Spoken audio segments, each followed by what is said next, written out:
So implicit obstacles even in that one. Anybody else want to tell me?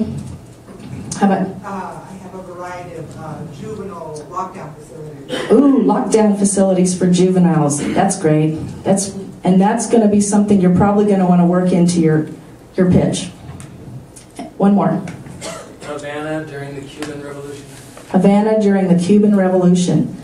Okay, revolution is a really big power word because it implies a lot of action and danger and goals and obstacles. And the locale is exotic, so that will be a very good one. Excellent. So the moon, 20,000 Leagues Under the Sea, New York City in the future. Escape from New York? Did anybody see Escape from New York? Yeah. Escape is a good power word too. Okay, subject matter. Now some, I already told you, some are very topical, like environmentalism, but some are going to always be interesting to people. Dinosaurs. You come out with a good dinosaur movie with great special effects, it'll still sell even though we've been through the whole Jurassic Park series. UFOs. People are very intrigued with UFOs, witches, paranormal, anything. Already gives you power to your pitch. So if you have those types of elements, make sure they come through the pitch.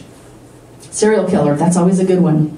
Monster with Theron. How many saw Monster?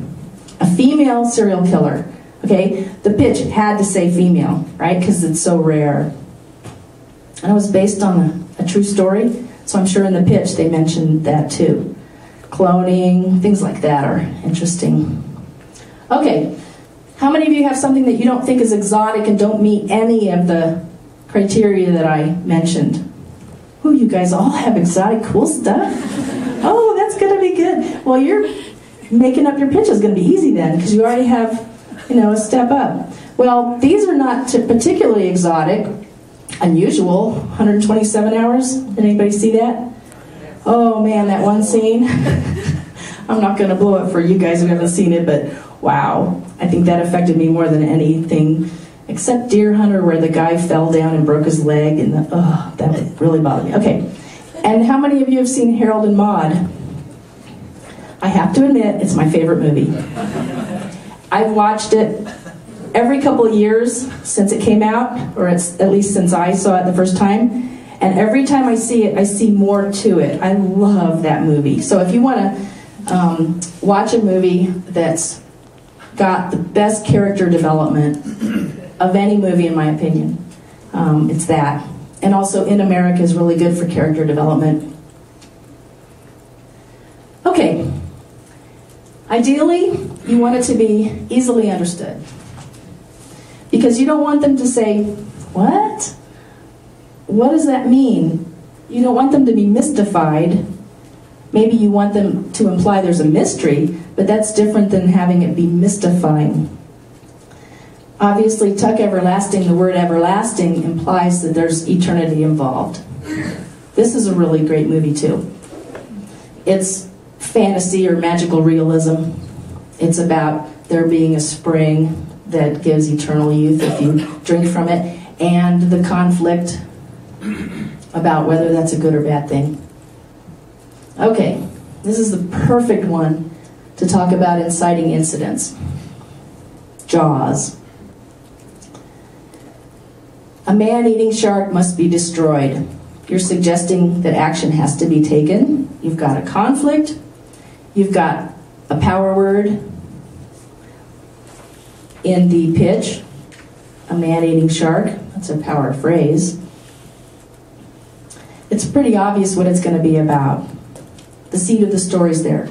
You don't need to talk about all the different characters, the wife and the kids, and you probably will mention that there's a mayor of the local town where the shark's been hitting, who is resisting closing down the beaches, because that's actually the conflict.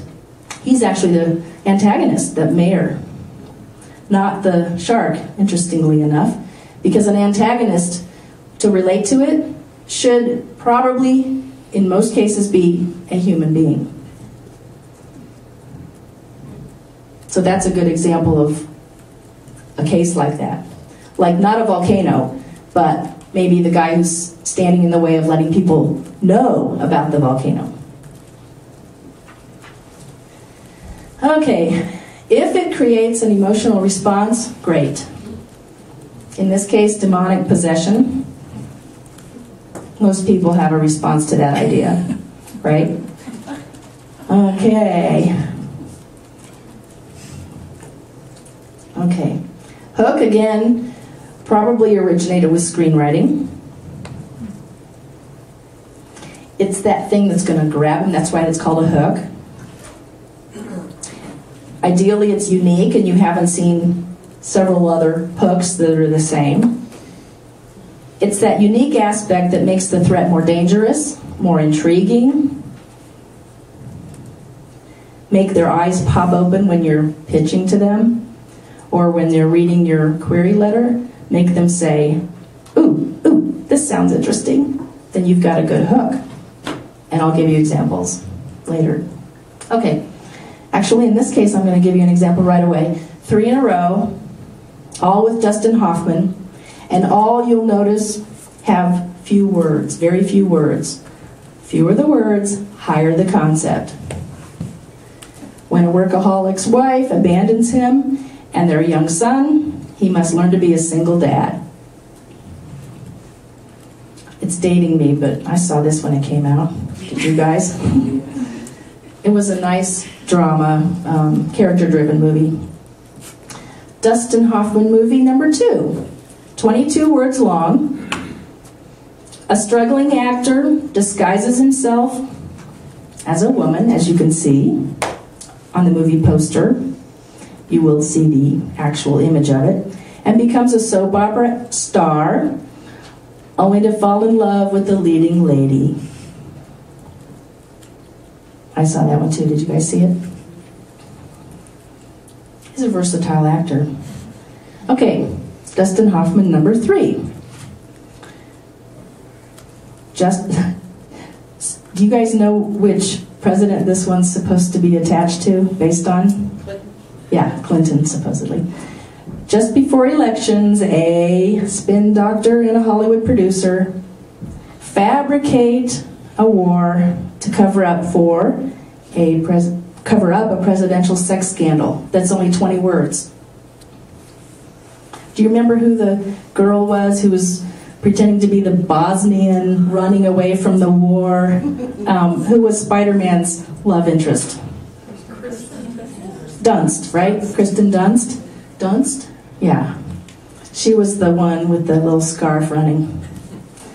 Okay, now you guys have a quiz. Don't yell it out loud. Let everybody have a chance to get it. Okay, an epic tale of 1940s New York mafia family and their struggle to protect their empire as the leadership switches from the father to his youngest son. Raise your hand. Who knows what that is? Great. See how short it is? 1 sentence. And it really tells you what the high concept is for the movie and book. How about this one? Raise your hand if you know.